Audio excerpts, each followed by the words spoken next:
আজি আমি দশম শ্ৰেণীৰ স্থানাংক জ্যামিতিৰ পঞ্চম খণ্ডটিলৈ আগবাঢ়িছোঁ আৰু এই পঞ্চম খণ্ডটি যেহেতু অলপ দীঘলীয়া গতিকে সেই কাৰণে আমি দুটা ভিডিঅ'ত এইটো সম্পন্ন কৰিম তোমালোকে মন দি শুনিবা আজি আমি পঢ়িম ত্ৰিভুজৰ কালি এৰিয়া অফ এ ট্ৰায়াঙ্গল কি পঢ়িম ত্ৰিভুজৰ কালি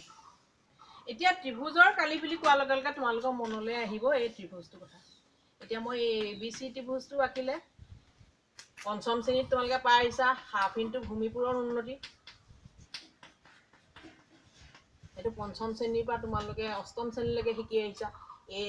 ডিডাল আমি লম্ব টানি এইটো উন্নতি হ'ব এতিয়া গতিকে সেইটো এইটোলৈকে তোমালোকে হাফ ইনটু ভূমিপুৰৰ উন্নতিৰ সহায়তে ত্ৰিভুজৰ কালি উলিয়ালা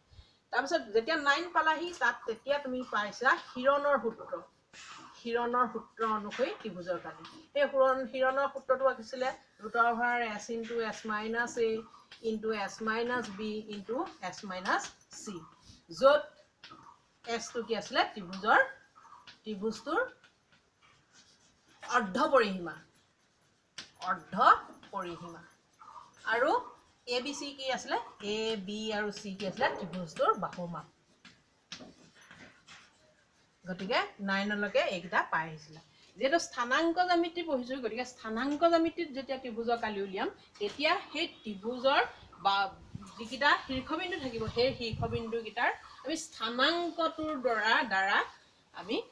ত্ৰিভুজৰ কালি উলিয়াম গতিকে তোমালোকে স্থানাংক অক্ষৰে মই আঁকি লৈছো x o x dash y o y dash এতিয়া তাৰ কাৰণে ইয়াতে যদি a বিন্দু এটা থাকে এই a বিন্দুটোৰ স্থানাংক x1, y1 ইয়াতে b বিন্দু এটা আছে তাৰ স্থানাংক হৈছে x2, y2 আৰু ইয়াতে c বিন্দু এটা আছে তাৰ স্থানাংক হৈছে x3, y3 এতিয়া এই a b আৰু c মানে a b c ত্ৰিভুজটো আমাৰ কালি নিৰ্ণয় কৰিব লাগে গতিকে আমি লিখিম ধৰা হোক a x1, y1 b x2, y2 আৰু c x3, y3 বিন্দু তিনিটা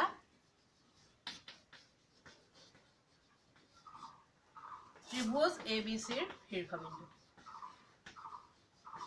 ঠিক আছে এতিয়া এই ত্ৰিভুজ ABC ৰ কালি উলিয়াব লাগে ABC ৰ কালি নিৰ্ণয় কৰিব লাগে তাৰ কাৰণে আমি কি কৰিম তোমালোকে চিত্ৰটোলৈ মন কৰিবা প্ৰথমে আমি AP OX ৰ ওপৰত লম্ব টানিম BQ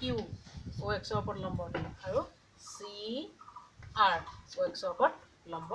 টানিম আমি তাকে কি লিখিলো কি কৰিলো BQ is perpendicular to OX AP is perpendicular to OX আৰু CR is perpendicular to OX আমি টানিলো এটা টনাত তোমালোকে লিখিলা চিত্ৰটো চোৱাচোন ABQP এটা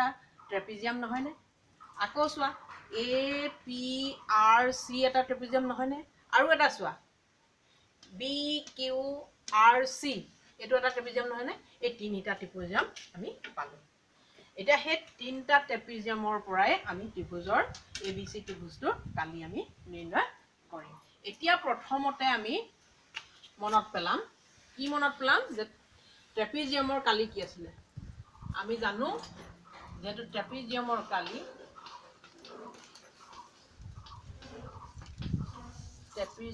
কালি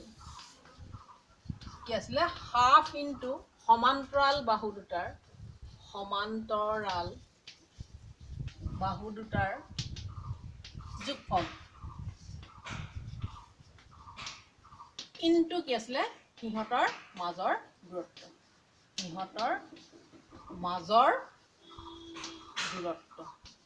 এইটো ট্ৰেপিজিয়ামৰ কালি নাছিলে যে মনত পৰিছে তোমালোকৰ এতিয়া আমি এই সূত্ৰৰ সহায়তে আমি যেহেতু তিনটা ট্ৰেপিজিয়াম ইয়াত পালো সেই তিনটা ট্ৰেপিজিয়ামৰ পৰা আমি এই ABC ত্ৰিভুজৰ কালি নিৰ্ণয় কৰিম চাবা এতিয়া আমি কি কৰিম এতিয়া প্ৰথম ট্ৰেপিজিয়ামটো কি আছিল ট্ৰেপিজিয়াম কি আছিল BQPA ৰ কালি এতিয়া BQPA BQPA এতিয়া চোৱাচোন এই BQPA BQ আৰু AP ডাল সমান্তৰাল এইটো গতিকে half into BQ plus AP into কি হ'ব সিহঁতৰ মাজৰ দূৰত্ব কি হ'ব সিহঁতৰ মাজৰ দূৰত্ব চোৱাচোন QP তাৰপিছতে আকৌ ট্ৰেপিজিয়াম APRC কালি কি হ'ব হাফ ইনটু AP ডালে CR ডালে সমান্তৰাল গতিকে AP প্লাছ CR ইনটু সিহঁতৰ মাজৰ দূৰত্ব PR হ'ব PR আকৌ ট্ৰেপিজিয়াম BQRC কালি সিহঁতৰ হাফ ইনটু সিহঁতৰ মাজৰ সমান্তৰাল দুডাল BQ আৰু CR BQ প্লাছ CR সিহঁতৰ মাজৰ দূৰত্ব কি হ'ব Q পৰা R লৈ QR এতেকে ত্ৰিভুজ ABC কালি ত্ৰিভুজ ABC কালি কিমান হ'ব তোমালোকে এতিয়া চিত্ৰটোলৈ চাবা দেই ABQP ট্ৰেপিজিয়াম এগেইন চোৱা APRC ট্ৰেপিজিয়াম সিহঁত দুটাৰ ট্ৰেপিজিয়াম দুটা যোগ কৰিলোঁ যোগ কৰি পেলাই যদি আমি BQRC ট্ৰেপিজিয়ামটো আমি বিয়োগ কৰি দিওঁ তেতিয়াহ'লে ABC ত্ৰিভুজটোৰ কালি পাম গতিকে মই তাকে আঁকি দিছোঁ অকণ বুজিবলৈ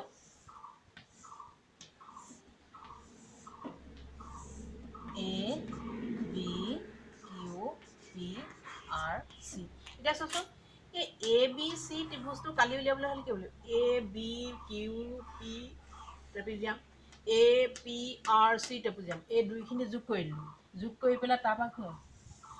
BQRC ডোখৰ যদি যোগ কৰি দিওঁ তেতিয়া আমি এইডোখৰ নাপামনে ABC ত্ৰিভুজটো নাপামনে পাম গতিকে সেইটোকে কৰিম ট্ৰেপিজিয়াম BQPA কালি যোগ ট্ৰেপিজিয়াম APRC কালি বিয়োগ ট্ৰেপিজিয়াম BQRC টো বিয়োগ কৰিম ট্ৰেপিজিয়াম BQRC কালি এতিয়া আমি পামগৈ BQPA কালি আমি পাই থৈছোঁ half into BQ plus AP into QP plus half into AP plus CR AP plus CR into PR minus BQRC কালি কি half into BQ plus CR into QR এইটো পালোগৈ চোৱা ইয়াৰ পৰা আমি লিখি দিছোঁ চোৱা BQ plus AP into QP plus AP plus CR into PR minus BQ plus CR into QR হ'ল এতিয়া মই বহাই দিওঁ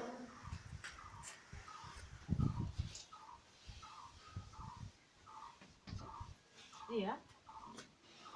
হাফটো চবতে কমন আছে গতিকে মই হাফটো কমন লিখিছোঁ BQ চিত্ৰলৈ চাবা দেই BQ এটা BQ বুলি কোৱাৰ লগে লগে আগৰলৈ মনত পৰে দিয়া আগৰ ভিডিঅ'বিলাকলৈ BQ কিমান হ'ব Y2 plus AP Y1 into QP এতিয়া QP চোৱাচোন QP ক'লে কি হ'ব OPৰ পৰা OQ বিক দিম OP minus OP plus again কি আছে AP Y1 plus CR Y3 into PR কি হ'ব OR minus OP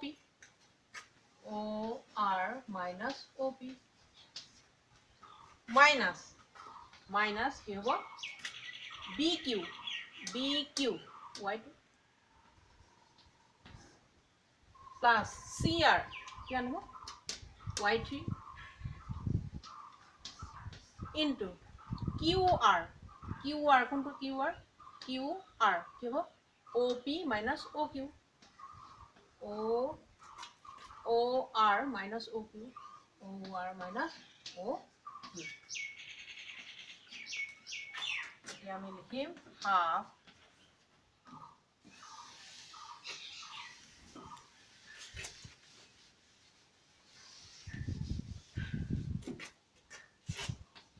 y2 plus y1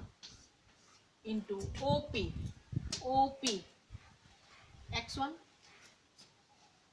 minus OQ x2 plus y1 plus y3 OR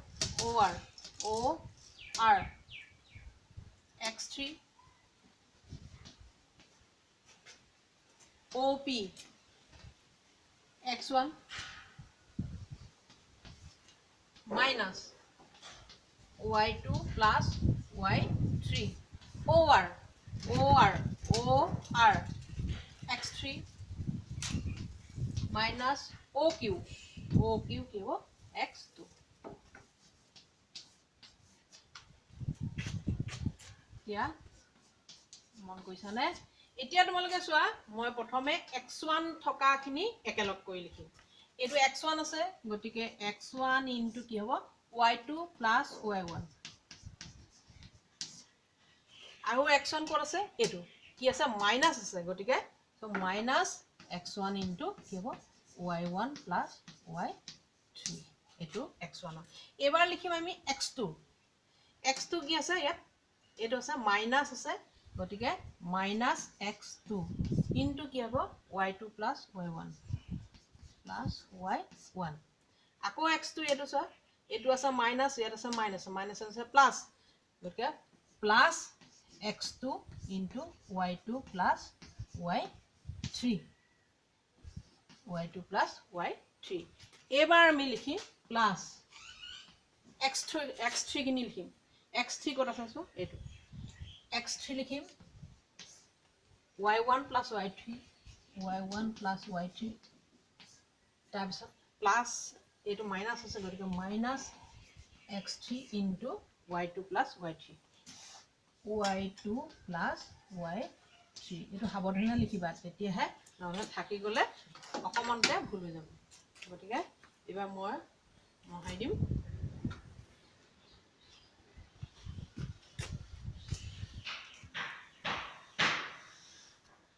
এতিয়া চোৱা হাফ এই দুইটাতে x1 আছে x1 কমন লিখিম কি পালো আমি ভিতৰত y2 plus y1 minus y1 minus y3 plus এবাৰ লিখিম x2 ইয়াত আছে x2 ইনটু আছে ইয়াতো x2 ইনটু আছে গতিকে x2 টো কমন লিখিম মই প্লাছখিনি আগত লিখিম এইটো আগত লিখিম y2 plus y3 ইয়াৰ আগত মাইনাছ আছে গতিকে এইকেইটা মাইনাছ হৈ যাব মাইনাছ y2 minus y1 ঠিক আছে প্লাছ এবাৰ x3 খিনি লিখিম x3 চোৱা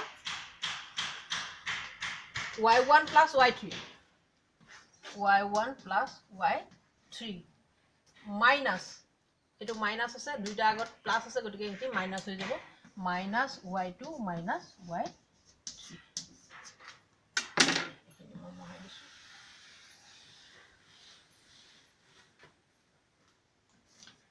হাফ ইনটু কি হ'ব এতিয়া চোৱা y1 minus y1 cancel y2 plus y2 minus y2 ইয়াত চোৱা plus y3 minus y3 কি থাকিলে x1 into y2 minus y3 plus x2 into কি থাকিলে y3 minus y1 plus কি থাকিলে x3 into y1 minus y2 এতিয়া যদি তিনটা বিন্দুৰ স্থানাঙ্ক দিয়া থাকে তেতিয়াহলে সেই স্থানাংক কেইটাৰ সহায়ত তেতিয়াহ'লে আমি ত্ৰিভুজৰ কালি উলিওৱা সূত্ৰটো পালোগৈ half into x1 into y2 minus y3 plus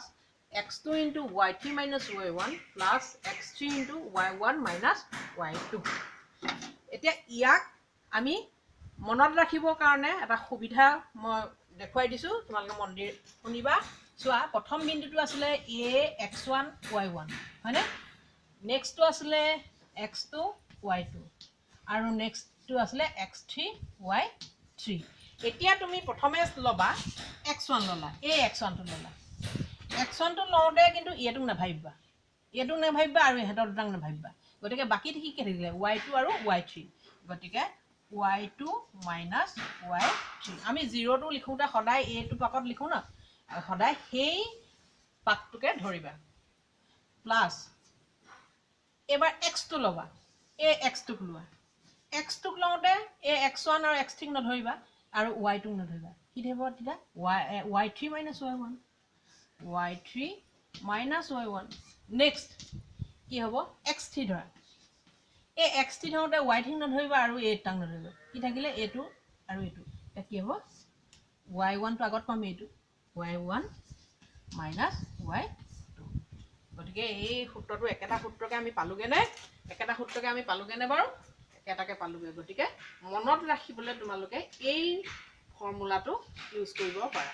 এইটো সহজ উপায় মনত ৰাখিব পৰা সহজ উপায় দিলোঁ মই তোমালোকক। গতিকে আজি a(x1, y1) আৰু b(x2, y2) আৰু c(x3, y3) বিন্দু তিনিটা যদি শীৰ্ষবিন্দু হয় ত্ৰিভুজ ABC, তেতিয়াহ'লে সেই ত্ৰিভুজ ABCৰ কালিটো হ'লগৈ তোমাৰ এইটো। গতিকে তোমালোকে মনত ৰাখিবা আৰু এই সূত্ৰটো ব্যৱহাৰ কৰি পেলাই আমি অংক কৰিম। আৰু অংক কেনেধৰণে কৰে ইয়াৰ পিছৰ ভিডিঅ'টোত তোমালোকে দেখিবলৈ পাবা। মই নেক্সট ইয়াৰ অংক কেনেধৰণে কৰে, ইয়াৰ সূত্ৰ প্ৰয়োগ কৰি পেলাই এই সূত্ৰটো প্ৰয়োগ কৰি কেনেধৰণে অংক কৰে তাক লৈ পেলাই মই আহি আছোঁ। নমস্কাৰ।